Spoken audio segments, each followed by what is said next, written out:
it actually works in your favor when you're trying to do this modification, because you don't have to, glad that was on camera. Hey guys, this is Steve from the AdventureRx. This is episode 37, and this is a special edition in the what happens when I'm solo parenting. In episode 37, there's a little bit of everything. I have first some technical information about kind of the experience of living in the trailer for the last few days on the road, what I've learned, and some modifications I made to this trailer. Very small, simple things that anybody could do to make it much nicer. And then the second half is an update about my use of Toujeo, a new insulin for me, and kind of how that's been working. So if you want to skip the trailer stuff and get to the Toujeo, you can click below on the link and do that.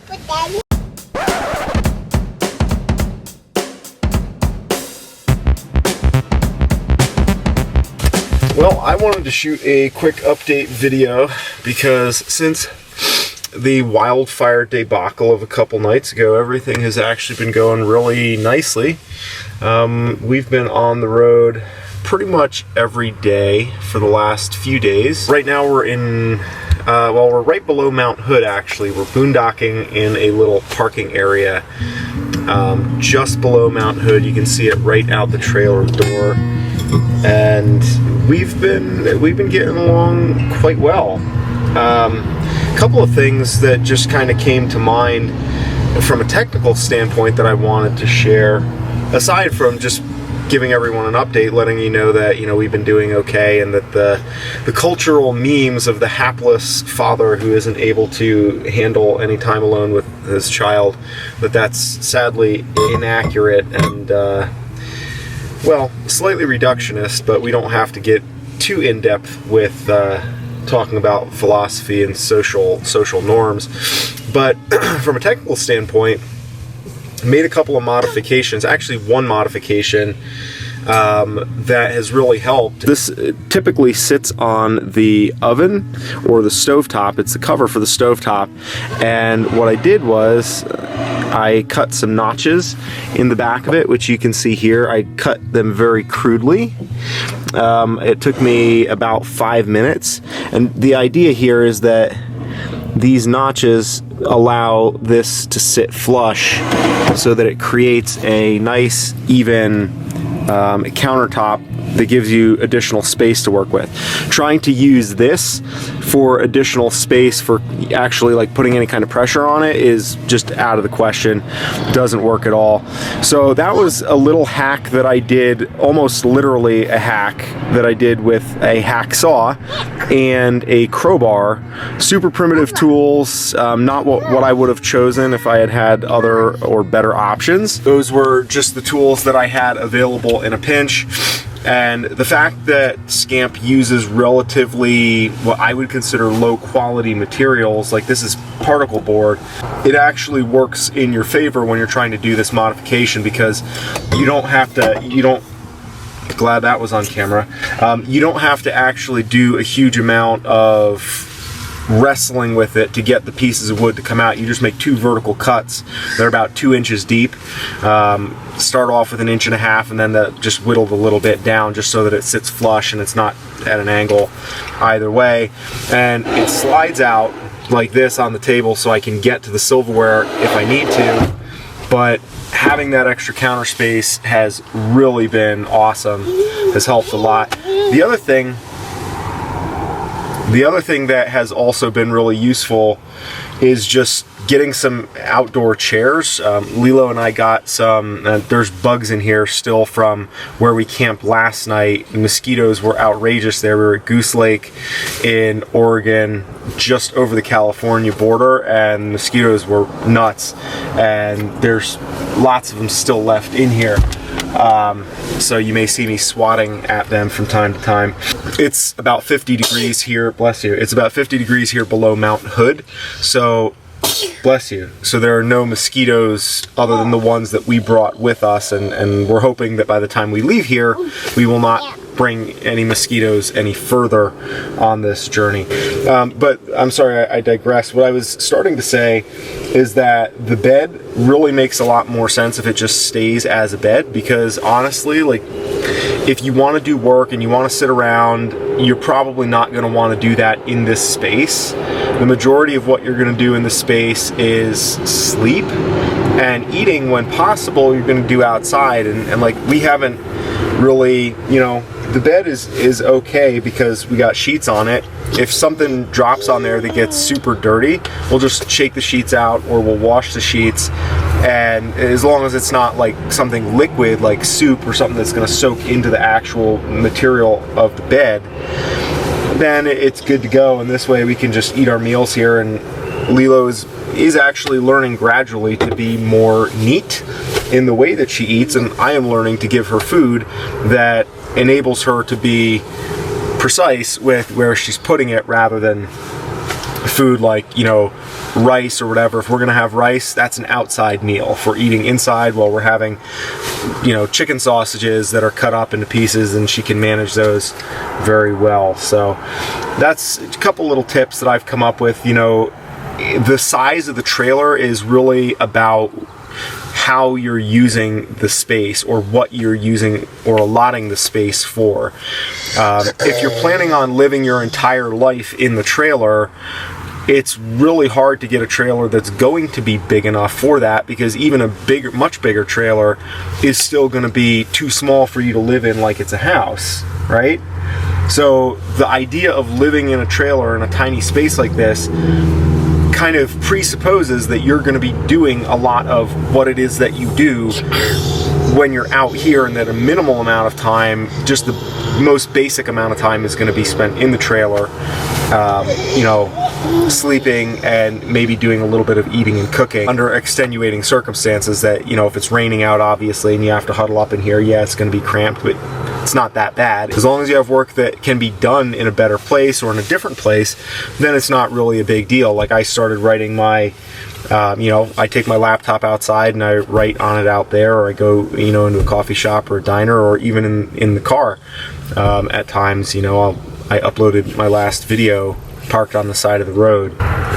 Hopefully things keep going pretty smoothly. We had kind of a long day traveling today, so I want to actually take tomorrow, pay for a campsite at a nice place with a playground, so that Lilo has like a day where we're not on the road, and where we can just like hang out, sit by a pool, where I can get on some Wi-Fi to upload this video, and where, you know, Lilo can play in the pool, play on the playground, where we can just have a day to relax and have fun, because we've been kind of, you know, going at it here the last few days. So this is where you'll want to tune out if you're not interested in anything related to diabetes stuff, because this is a little bit technical diabetes stuff. Okay, so your fair warning.